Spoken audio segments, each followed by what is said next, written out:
Spinal ப்ராப்ளத்தினால நடக்கக்கூட முடியாத ஒரு சூழ்நிலையில் தான் இங்கே வந்து சேர்ந்தோம்.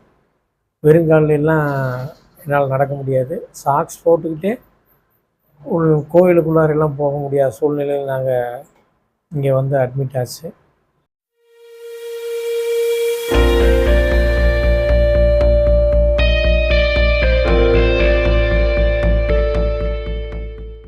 ஹலோ எவ்ரிவன், நான் ஜெயசாஸ் ஃபிசியோதெரபிஸ்ட் திருவண்ணாமலை. இந்த வீடியோவில் வரவங்க பார்த்தீங்கன்னா மிஸ்டர் ஜெயராஜன். இவர் வந்து கரூர்லேருந்து வந்திருக்காரு. இவருக்கு வந்து டயபெட்டிக் நியூரோபதி மற்றும் L4, L5, L5, S1 லெவலில் வந்து டிஸ்க் வந்து சிவியராக ப்ரொட்ரூஷன் ஆகி நரம்பு அழுத்திட்டு இருக்கிறதுனால பாதம் வந்து மரத்து போன மாதிரி இருக்குது. பாதம் நடக்கவே முடியல. அவரால் வந்து வெறுங்காலில் வந்து தரையில் நடக்கவே முடியாத சுச்சுவேஷனில் தான் வந்தாங்க. சர்க்கரை நோயும் வந்து அளவுக்கு அதிகமாக இருந்து அவருக்கு சோடியம் லெவலும் வந்து கொஞ்சம் அளவுக்கு அதிகமாக குறைஞ்சிட்டதுனால அவருக்கு வந்து அந்த நர்வஸ் சிஸ்டம் வந்து ரொம்ப பாதிக்கப்பட்டு அவருக்கு வந்து சொல்லப்போனால் இடுப்புல இருந்து கால் வரைக்கும் வந்து எந்த உணர்ச்சியும் இல்லை. நைட்டு தூங்கவே முடியாது. கால் வந்து ஆட்டிக்கிட்டே இருப்பார். ஒரு ஸ்டெப்பு கூட அவரால் தனியாக நடக்க முடியாது. அவங்க ஒய்ஃபோட சப்போர்ட்டில் தான் நடக்கிற சூழ்நிலை இருந்து அப்படிப்பட்டவங்க தான் வந்தாங்க. கிட்டத்தட்ட ஒரு 2 வருஷமாக இவங்க ரொம்ப கஷ்டப்பட்டுருக்காங்க.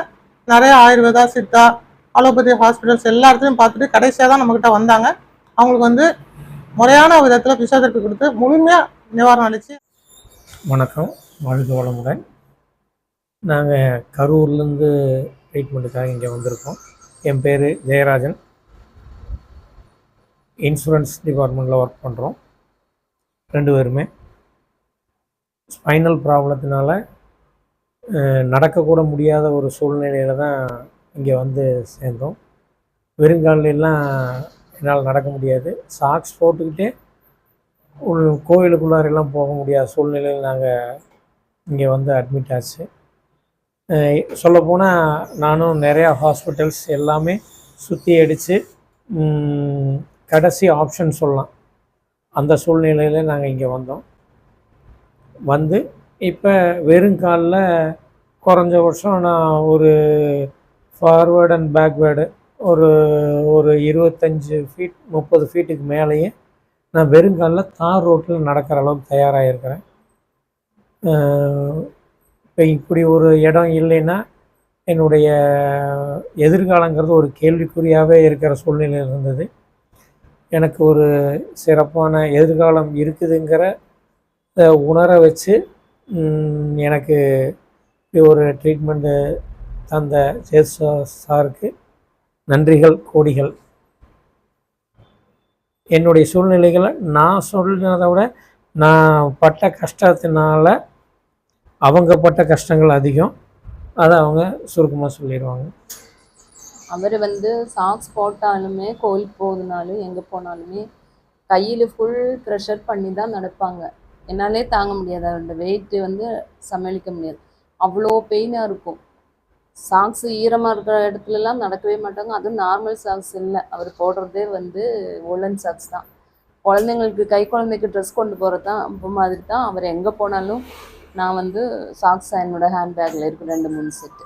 இங்கே வந்து 6ஆவது நாளிலே சார் வந்து இந்த தார் ரோட்டில் வந்து அந்த மணலே எல்லாமே இருக்கும். வெறும் காலிலே நடக்க வச்சுட்டாங்க. அதுவே எனக்கு பெரிய ஒரு காட் கிஃப்ட். சந்தோஷமாக இருந்தது. சக்கரை நோயினால கால் மதப்பாக இருக்குது. பாதம் மரத்து போயிருக்கு. பாதம் எந்த இடத்துல வைக்கவுனே தெரில. பாதம் வைக்கிறதே வந்து உணர்வு இல்லாமல் இருக்குது. இதை வந்து டயபெட்டிக் நியூரோபதின்னு சொல்கிறோம். அது மட்டும் இல்லாமல் L4, L5, L5, S1 தண்டோட எலும்பில் நரம்பு அழுத்தி பாதம் மரத்து போயிருக்கு. பாதம் நடக்கவே முடியல. நடைய தள்ளாட்டமாக இருக்குங்கிறவங்களுக்கு கண்டிப்பாக நாங்கள் முழுமையாக ரெடி பண்ணி கொடுக்குறோம். சார், இதுக்கு முன்னாடி எந்த மாதிரியான ட்ரீட்மெண்ட்ஸ்லாம் பண்ணிகிட்டு இருந்தீங்க? நான் ட்ரீட்மெண்ட்டுங்கிறது ஆயுர்வேதா ட்ரீட்மெண்ட் போயிருந்தோம்.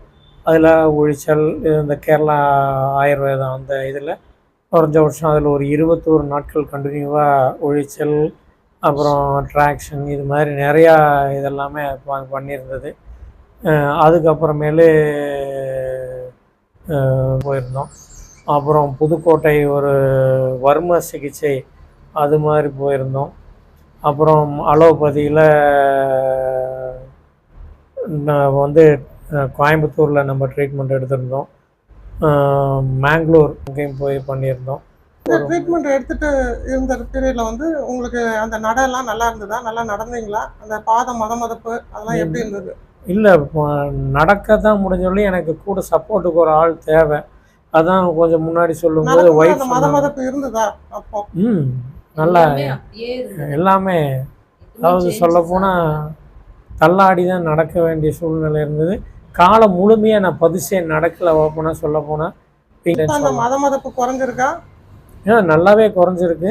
இப்போ என்னால் நான் முழுமையாக காலை பதிச்சு நான் நடக்கிறேன். நடக்குது, நல்லா feel அதனால் பண்றீங்களா? எனக்கு வந்து கான்ஃபிடென்ட் கிடச்சிருக்குது. நடக்குது, இப்ப நல்லா ஃபீல் பண்ணி நடக்கிறீங்களா? நல்லா ஃபீல் பண்ணுறதுனால தான் இதை சந்தோஷமாக வெளிப்படையாக சொல்ல முடியுது. சரி சார். அதாவது இப்போ நம்ம ஒன்று சொல்கிறது என்னுடைய முகத்தில் சந்தோஷமாக பிரதிபலிக்குது இல்லை. சரி, ஓகே சார். அதாவது நான் வந்து எவ்வளோ வார்த்தைகளால் சொல்கிறத விட என் முகத்தில் இருக்க பிரைட்னஸ் வந்து எனக்குள்ளே இருக்க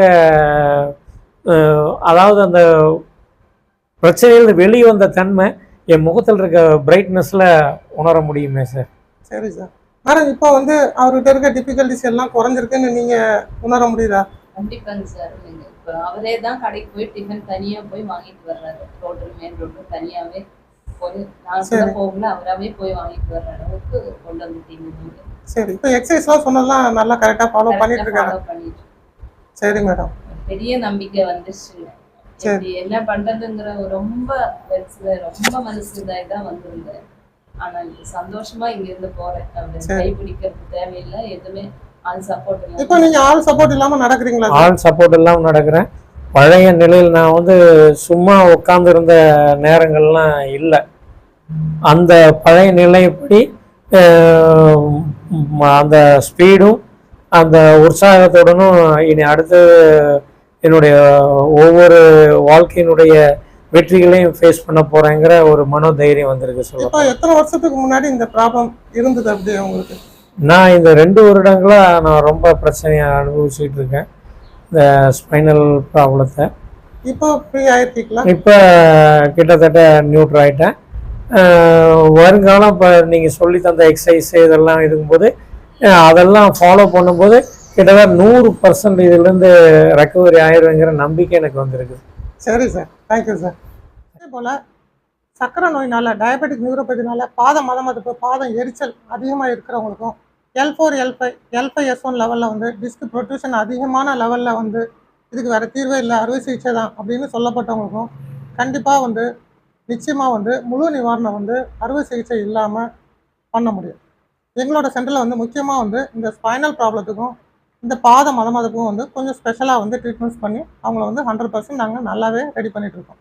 இதுக்கு வந்து நாங்கள் வந்து எந்த மருந்து மாத்திரையும் கொடுக்கறது கிடையாது. இது முழுக்க முழுக்க ஃபிசியோதெரப்பியில் பயிற்சி மட்டும் இல்லாமல் இன்னும் நிறைய அட்வான்ஸ் ட்ரீட்மெண்ட் டெக்னிக்ஸ்லாம் இருக்குது. அதை பயன்படுத்தி அவங்கள வந்து முழுமையாக நிவாரணம் கொடுத்துட்ருக்கோம். நிச்சயமாக நீங்களும் இதை போல் பாதிக்கப்படுதுன்னா கண்டிப்பாக எங்களை தொடர்பு கொள்ளுங்கள். நிச்சயமாக இதிலேருந்து நீங்களும் முழு நிவாரணம் அடையிறதுக்கு நாங்கள் உதவி செய்கிறோம். தேங்க்யூ.